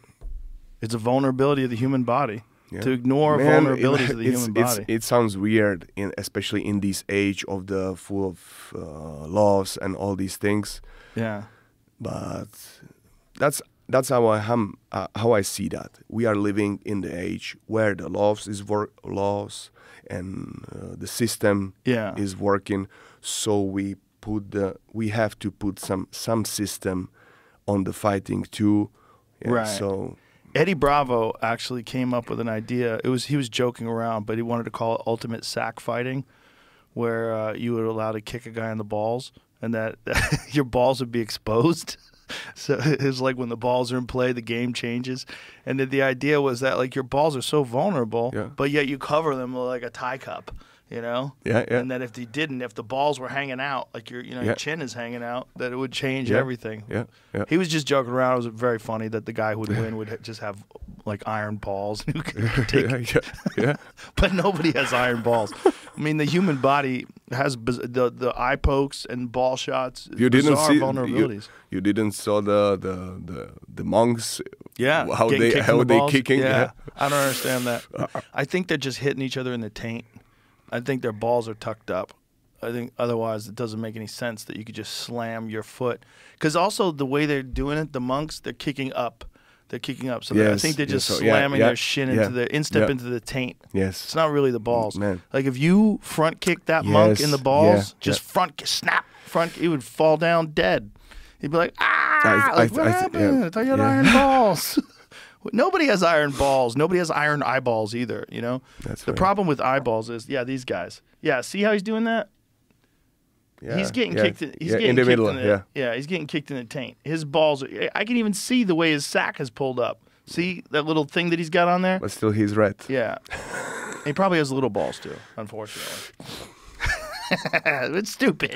Either way, that's stupid. That doesn't. If that was the only way, like if you could train that way, and like a lot of the Thais, they kick banana trees and kick sandbags. We have a sandbag out there. It's so brutal to kick. But if you do that enough, you'll develop those micro fractures on your shins, and it'll make your shins much tougher. You can't make your balls tougher. You can't make your balls tougher. Yeah, I think there is no reason. This guy just punched himself in the dick. Reason to. This is so ridiculous. This guy's used to take. Oh no! Fuck, man. Oh no! Don't do it. Oh God! He's getting slammed in the nuts by a log. These guys just hitting each other in the balls. But again, I think if you stepped to one of those guys and front snap kicked him right in the balls, I think they'd fall down. This is stupid. You know what I realized when I saw a lot of masters of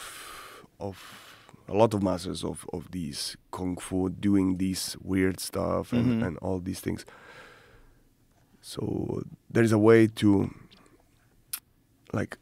about obsession of the martial arts, of the doing something in your life to the deepest level. But still, this is a fighting. Yeah. This is about the win. So I don't know if this will help you to really defeat the no. Especially this is just defense. Yeah. Okay, so you are prepared to defend your boss and man.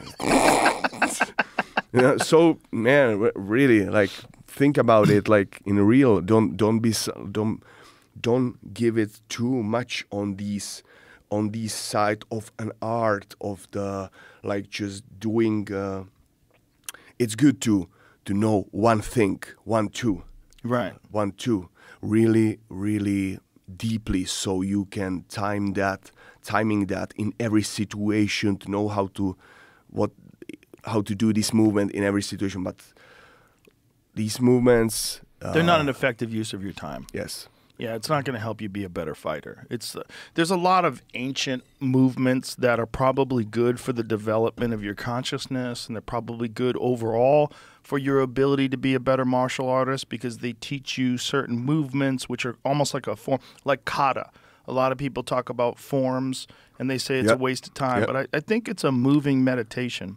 I used to think it was a waste of time when I was a young man. Everything is. When I got my black belt, I just learned the katas, and then afterwards I had forgotten them. As soon as I just learned them so that I could pass the next test, and then once I knew all the forms and the katas, I didn't care anymore. I just wanted to fight.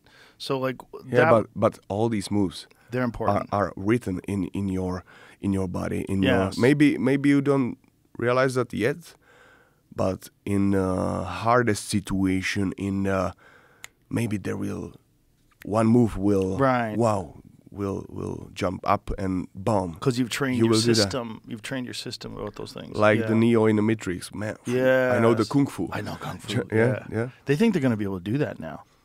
This is I was just reading an article about that, and they were comparing it to Neo in the Matrix. They think they're going to be able to download skills into people's brains. Man, it's which sucks. This is no, but it sucks because I want them to learn the way you learned. I think no, man. There is the ego, the force, the force. We will do that by. I will take it, and there it is. Me, Dimitri. That's Dimitri. Hey, Dimitri, hey. And instead of like to find a real snake and whatever, I cannot describe on the snake.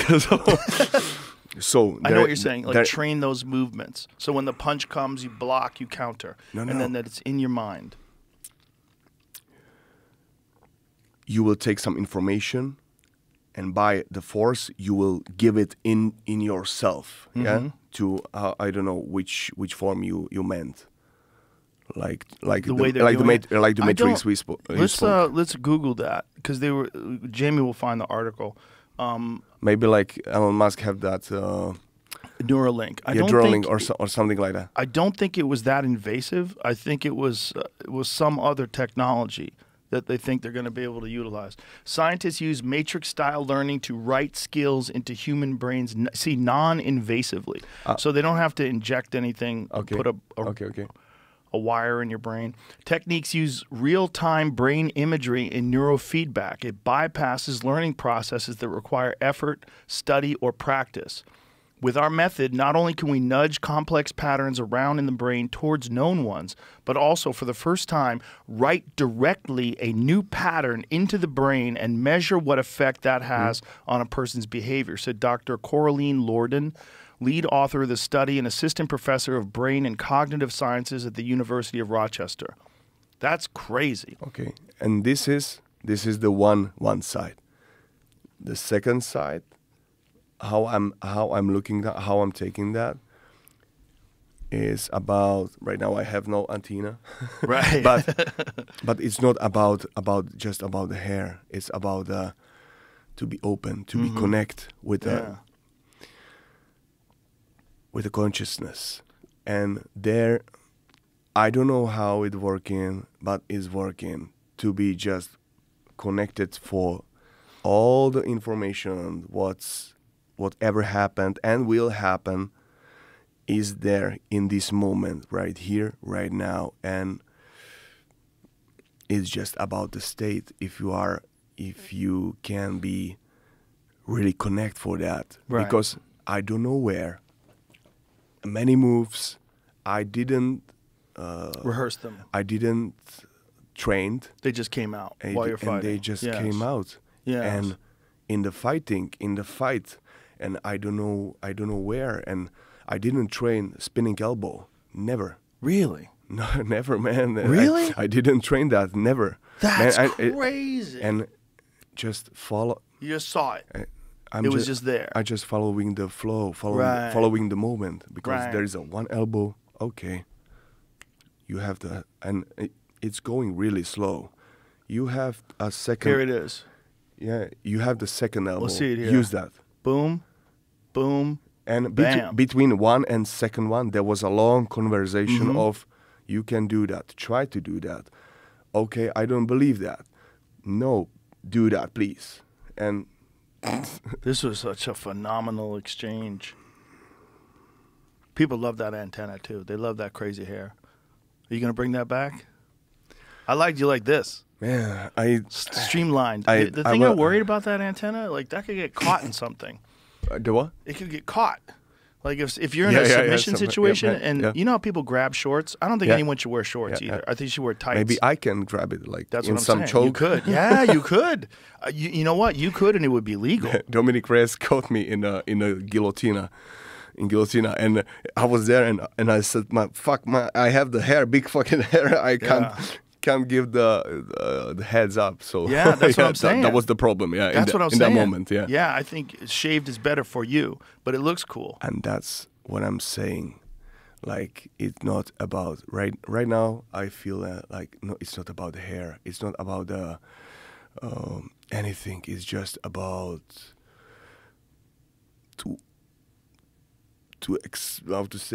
to be there, be here and now. That's all. That's all. What? No bullshit. Just be in the moment. Especially be right in now, the moment. You have all this momentum on your side because of that spectacular victory. So you must be very energized right now. You must be really feeling like you're on the right path.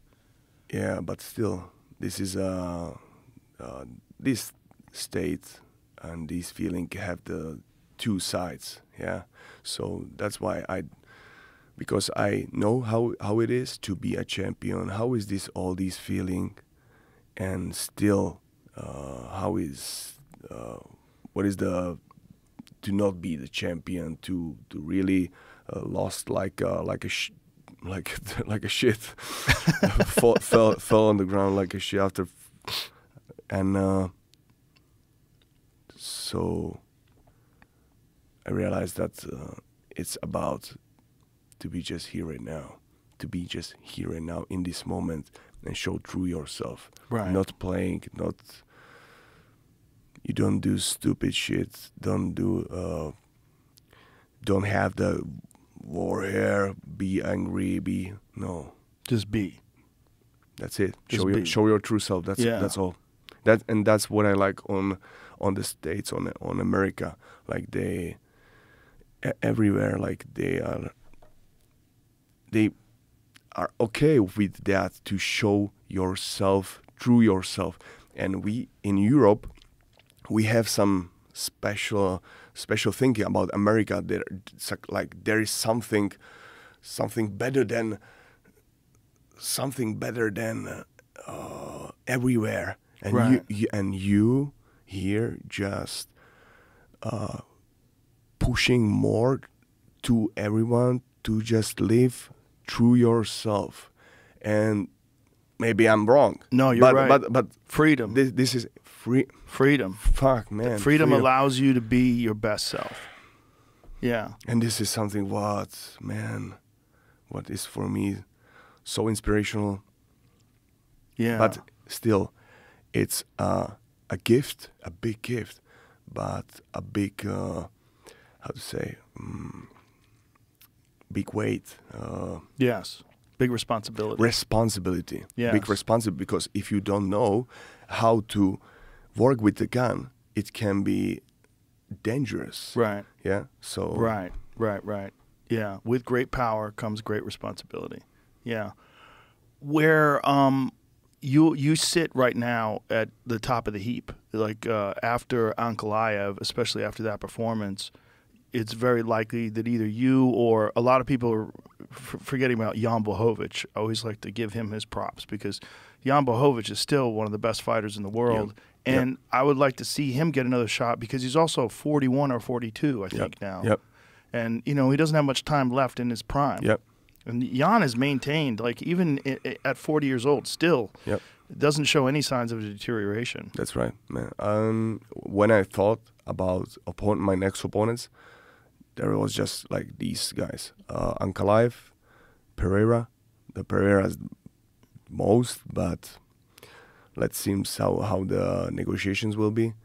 The Pereira, Ankalaev, and maybe the Blachowicz. So these 3 guys I see still there. I see the challenge. Yes. The challenge, because I want to go somewhere where I will feel I can. Because every time when there is a challenge, there is a new you. Yeah, there is something new. What you need to overcome, what you need to rule, what you need to observe. Yes. Yeah, they're the elite level of the game. Yeah. You know, Jan Blachowicz, he's one of I think the only guy to go the distance with Pereira other than Bruno Silva, right? Yeah, because he have the hands up. Also, that guy's made out of iron. I mean, I'll never forget the fight with Ankalaev when he was just going shin to shin with Ankalaev, and Ankalaev could barely walk. Jan Blachowicz is made out of rocks, man. That dude I thought like he won that fight, but very close. Yeah. Very close fight, but you could definitely see giving it to Jan Blachowicz. There's a lot of those fights. Here's another thing that I think should happen in the UFC. I think we need more than 3 judges. I don't even think that some judges are very good. I think the judging in California was very good. I think overall, I think we need at least 5 judges. I think 3 is too little. I think we need, because there's too many times where 2 judges get it wrong, and the crowd is like, "What the fuck?"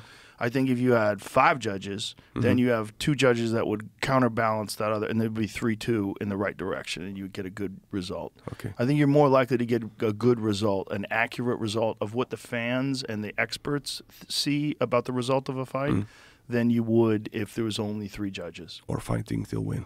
Yes, fighting to win. Well, that's the. I mean, what Gordon likes to do, Gordon Ryan likes to do, is no time limit fights. He does no time limit fights with no points. Like, listen, we're going to submission. This is what this game is about. It's a bit me strangling you. That's right. Yeah. Imagine that if they started doing the UFC like the old UFC, like UFC 1, no rules. Maybe for somebody it will be a little bit. Like they will not like it because it will be, maybe sometimes it will be long, maybe. So what? Yeah. That's fighting. Yeah, that's fighting. People watch baseball. Yeah. No offense against baseball, but that shit's boring as fuck compared to fighting. You know what's my theory about that? So there is a lot of sports, but the first version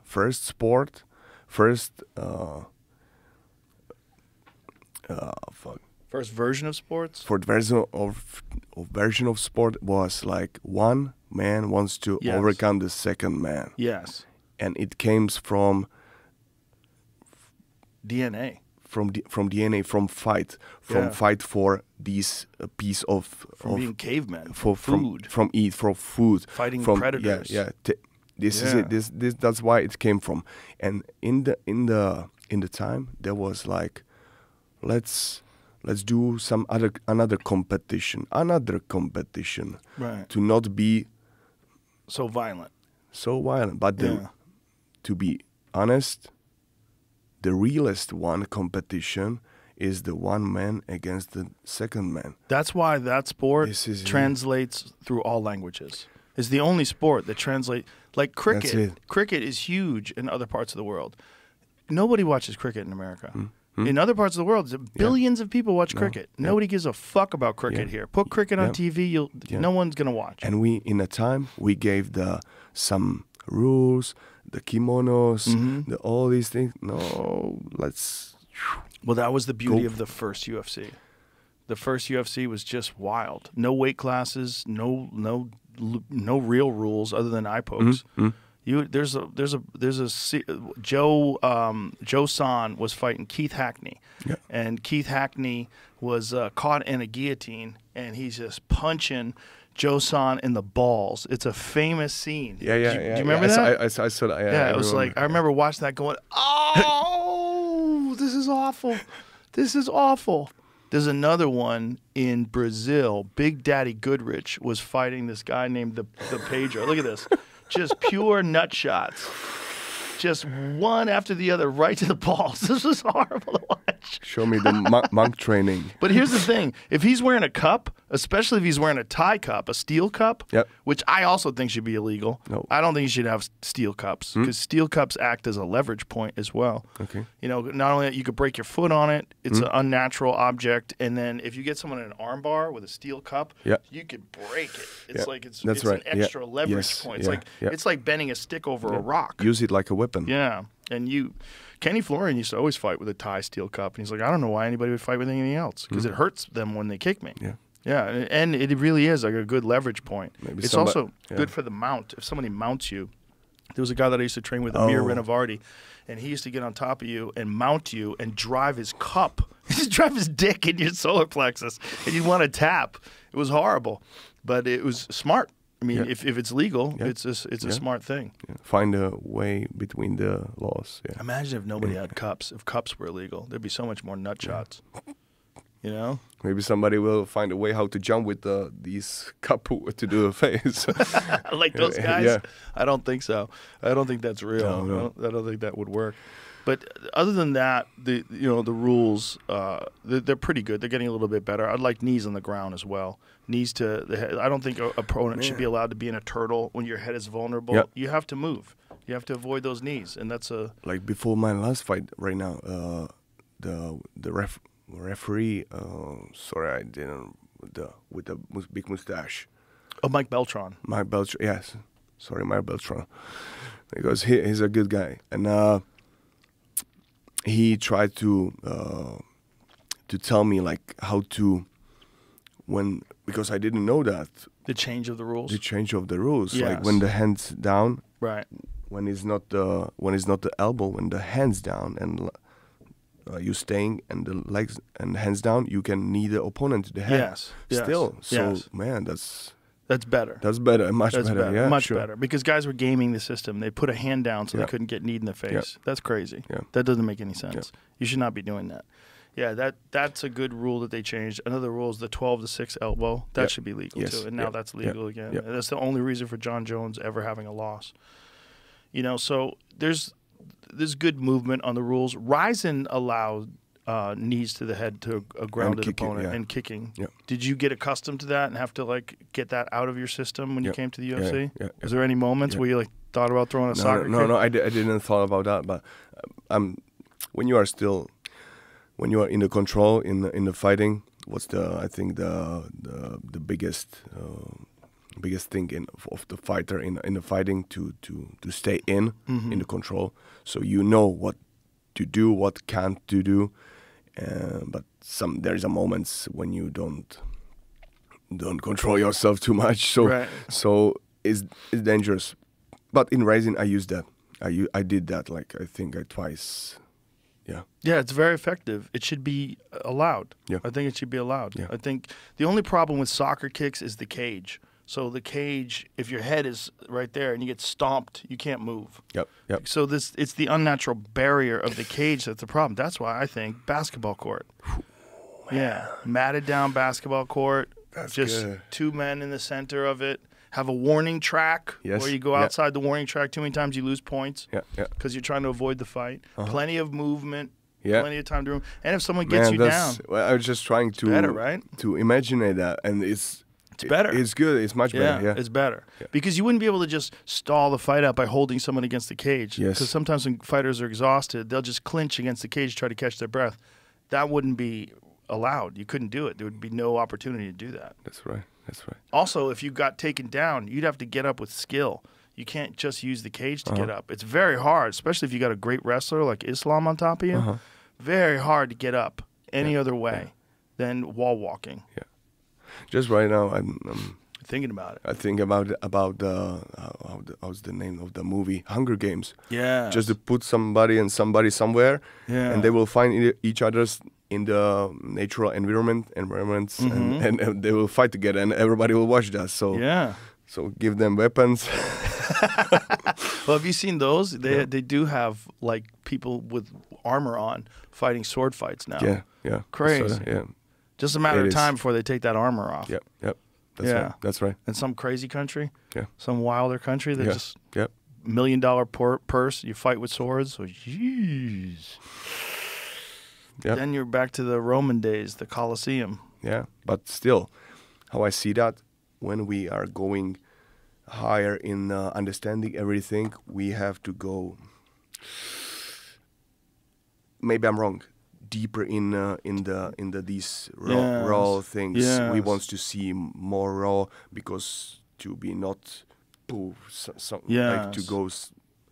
And you understand me? Yes, right? I do, because the consequences are higher. You have to go more pure. So balance. Did you ever read any Miyamoto Musashi?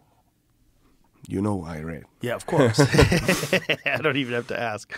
But the Book of Five Rings, he talks about that, because Miyamoto Musashi was such a great sword fighter that he believed the only way to fight at your best is you have to be a balanced person, very balanced. You have to be an artist. You have to be able to do calligraphy and write poetry.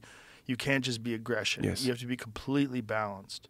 And he believed in that so strongly and taught that so strongly in the Book of Five Rings that if you think about how he applied it to sword fighting, it makes sense. Everything what you're saying makes sense, because you have to be completely pure when it's just two men and swords. Yep.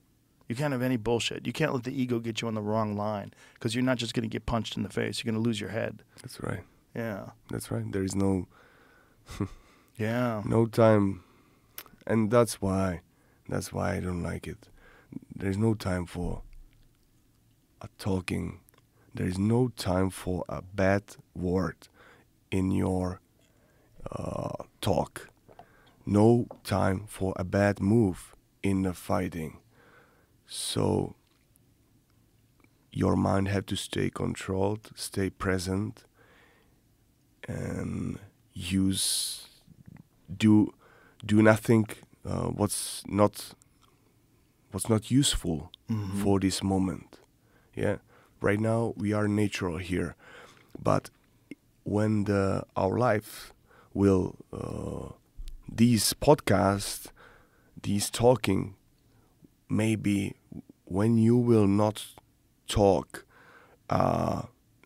your everything true and everything honestly, it will cost you a life. So we will we will pay attention of every our word, because in that ages of Miyamoto Musashi there was even the word can cost somebody's life. Yes. So that's why they were so precise in everything, that's the Japan, every movement, even the teapot, even the tea ritual is the art. So Yes. so that's why they was, and still they are, so precise in the thinking, in expressing your true self, not just talking. Whatever, motherfucker. Hey, how are you? Hey, what's up? This is something what I don't like to America. Like everybody ask you, hey, how are you? And don't care about your, and they don't care about your answer. Right. So and I want to stay in. Hey, I'm great. How are you today? No, he don't care and he's going somewhere. Right. So They don't even look for an why answer. you ask me why you doing this? So Right. so It's a figure of speech, yeah, unfortunately. but still. It's a kind figure of speech. Yeah, like, how yeah, you doing? I know. But I it's not understand. real. Yes, But it's not real. They don't really care what you're doing. They don't care how are you. Understand. Yeah. So It's Kaizen. Yeah. Let's Kaizen. be real, but sometimes don't push it too much to Right. the I'm important. My word is important. Right, every right. movement. So the true power is coming with a lightness, to be lightness. And lightness is not to take in so much seriously and taking too much light. So taking like don't care about what I'm saying. So some still Balance. It's just balance. Yeah. It's constant balance and staying pure. Staying your. And is that what you're feeling when you stare your opponents down? Because like one of the fights with Pereira and the fight with Jamal Hill, you just lock on your opponent and you stare. And is that what you're doing in that moment? Just trying to be completely present? Just to empty yourself of all bullshit? This is the moment before the fight. Yes. It's all about that, because there is no opponent. There is just this moment. I'm everywhere. You're everywhere. That's all. Ooh, I like it. I'm everywhere. Yeah, but this is not something what I'm telling you that because I want to be cool. No, But I don't think you are. This is a real truth. Yeah. That's all. So now that you had this big victory, what happens next? Do you wait for the UFC to call you? Do you wait for Ankalaev and Pereira to fight to see what happens next? This is what I am right now not expecting. What I want to see the fight. If the fight will happen, because they are translating that so much their fight. So let's see who's the best. And my attitude, and right now I know that what to do to not to get better, to do a real serious preparation, to get prepared for both of them, doesn't matter who, and be ready for negotiation about the next fight. I want a title, but I will let the life to give me who's before me right now. Who's the challenge right now before me? So it's just about whatever the challenge is, accept it, and then try to find your best self for this next performance as well. That's right. It's an exciting time for you, man. How old are you right now? 32. It's a perfect prime. That's in your prime. It's an exciting time. Are you enjoying this life? Yes, enjoying, but man, a long time nobody asked me for these questions, so I didn't thought about that long time. But yes, since I decide I wanna go this way of the warrior, of a true man, to feel the true power and take it to my life and live with that, not just to feel that and go away, but to keep it in a daily life. Yes, I'm enjoying that, and I don't know who said that. Like, watch yourself like an art, like a David, you are Right, you're making a masterpiece.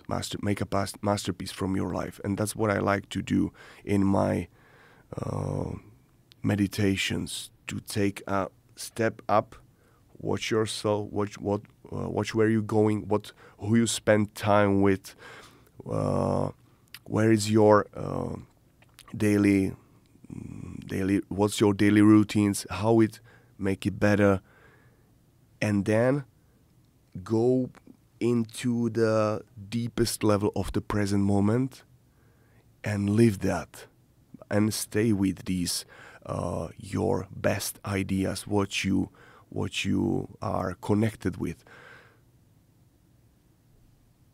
Yes, so yes, you ask me, yes, I live that, but I didn't. In the time right now, I can say it right now, I didn't expect it will cost you everything. Like it will cost you your old personality, and you will reborn like a new personality. Yeah. But still, I know somebody, my spirit, whoever, choose that, because I know this is the way. One of the things that I have to talk to you about was in the Alex Pereira fight, you thought that they were using some magic spirits. Black magic, yeah. Black magic. Yeah. Why did you think that? You know, okay, I will take it from another start. Okay. When I'm doing something, I'm doing that like I'm extreme in everything what I'm doing. So I want to go to the bottom of the start where the source of that where it's going, and the source of the spiritual world, of that question, what is the spiritual world, where the source is, if there is some weapons, how they use that in the cage.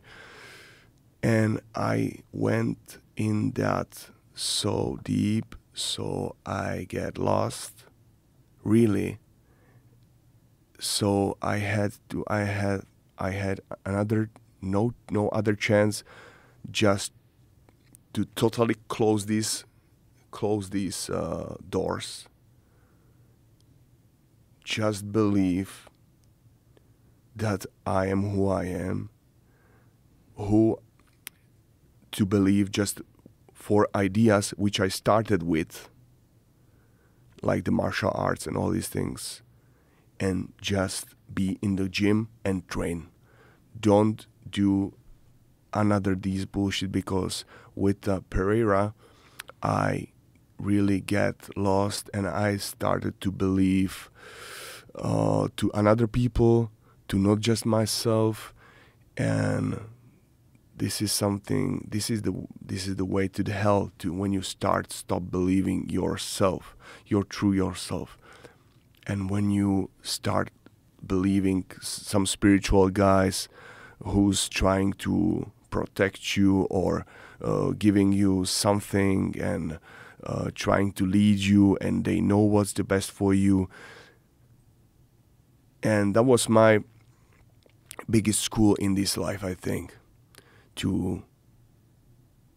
So yeah, that was my last preparation, to just believe in myself, go to the gym and train, do a good camp, what was the first, your biggest inspiration. So in Japan, I made a camp in Japan, then I made in high altitude training in Mexico, then I went back to my city, Brno, for my guys, for my team, and we made a solid, good camp, hard camp. And the last fight, I'm happy. What is it about getting down to the source that made you think he was using black magic? Yeah, it's every time a big, big difference. Experience. I said that word. Big power when you are responsibility. It's big responsibility, not just big responsibility. I want to speak right now, so I don't want to speak about that fully, because still it is something what I am humble for, and I can say this is it, yeah. Because everyone has their own way, and nobody is,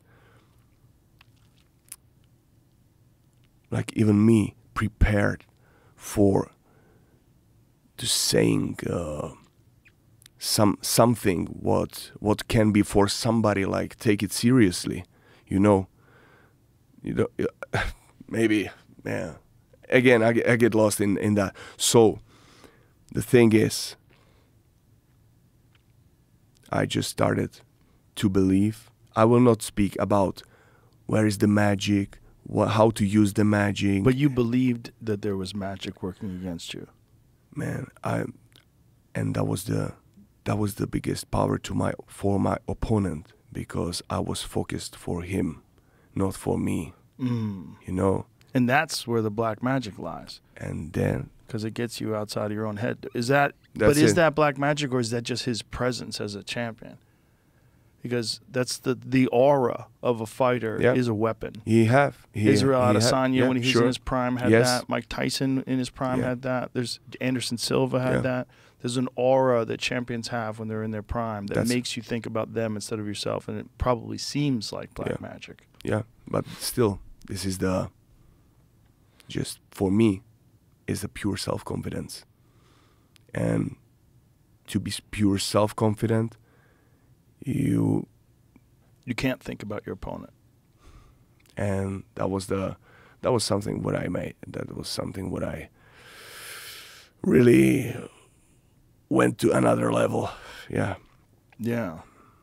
So when you look at yourself now in this amazing performance against Jamal Hill, are you imagining yourself even better? Are you constantly imagining yourself even more precise, even more accurate, even more effective? Yeah, sure. But right now I'm more in reality about that. Not just in imagination. I want to see that in video. Right. I want to be real. I want to see the results of my work, all these things real, not just think about I can be better, I can do this, but I want to be a champion, and I'm going for it, and I want to show that to everyone. That's all, and I will show that, and then we can speak about the black magic again. No, because. So right now you don't even want to concentrate on the idea of that. Yeah. And to protect yourself from that, you just don't think about it and be in your own mind. It's all about that. Yeah. It's all about that because like I said, the mind is a big, greatest serf, but the baddest the boss. Yeah. So that's why. It can run away from you. Yep. Yeah. That's why I had to go back to the Japan, where like my all belief started to go really deep, because there I started to be, I don't know how to say, like not just inspired, but to live it, really live it without anything. So in managing your mind, I'm sure one of the most important things is to not have a lot of like negative influences, not have a lot of negative thoughts. And do you spend any time on social media when you're in camp? Yeah. But I'm doing just some posts, and that's all. Yeah, just post and just ghost. Post and go. Yeah, that's it. That's how to do it.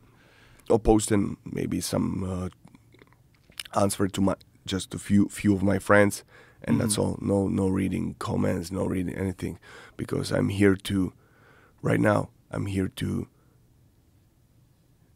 show you my way of the martial arts, or my way to the strength, where I still feel the way, and this is it. What is the days that you spend in darkness and silence? What does that do for you? Still, it's about explore your mind. Keep your mind disciplined. Keep your thoughts on the ground. Observe it's all about the mind, and then about the training, because I train there too, in that dark. You mean that dark room? Mm-hmm. And yeah. So, meditation, observing mind. Follow your, and find the best of your, what you can achieve in this life, what you can, if you want, really. And this is the question what everybody have to answer for to ourselves. Which life we want to live. Which thoughts is the useful, which not, which I need to let go, and which I want to keeps in my life. So it's just a deep exploration of your own mind. yes, maybe because there is a lot of levels, like imagination, see some visualization, some life dreams, all these things. Because after 3 days, there is a opening. The third eye is opening, and you can see. You can see truly who you are, and maybe sometimes somebody needs more days without food. So it's going to be without food. It's going to be like more intensive. Yeah, everything's going much faster. So yeah. So when you started doing this, you do no food. You just drink water when you're in there. Yeah, and if you to understand me, all these things I'm doing because I really decide like to use everything like a weapon in a fighting. To use my mind, use my visualization, use everything, and that's why I went to this trip of the spirituality so deep, because I thought there will be some special weapons what I can use in the fighting, and the biggest special weapon is to be yourself, the realest yourself. That's all. That's the key. That's the key. Yeah. Well, listen, brother, I'm a big fan. I love watching you fight. I really enjoy talking to you. I wish you nothing but success, and I can't wait to see you get after it again. And I'm very happy for you and your improvement. Your last fight was incredible. And thank you for everything. Thank you. Thank you too. Tell everybody, Really do you have a enjoyed website? Do you have a website online? What is your website? I have just a brand. You mean like? Do you have a website, or you just have social media? Oh, social media. Yeah, sure. Social media, just Instagram, Jiří Procházka. Jiří Procházka, yes. In Instagram, Twitter too. Twitter is Jiri BJP. There it is. Yep. That's it. What does BJP stand for? Wow, man. This is wow. What I came from, the stand, that's young Jiri, not young Jiri, the true Jiri, who's but UFC don't like that. UFC because I'm trying to tell them like this is the best Jiří Procházka, but in the real is in Czech is a bombiak pizza, and that mean like bombs as fuck. Yeah. So because that's it. So it's bomb as fuck Jiří Procházka. That's right. That's it. That's right. Beautiful. Yeah. All right. Looking for a biggest strength. That's all. Yes, sir. That's all it. right. Thank you, brother. This was awesome. Thank you. Really appreciate you. Thank you very much. All right. Bye, everybody.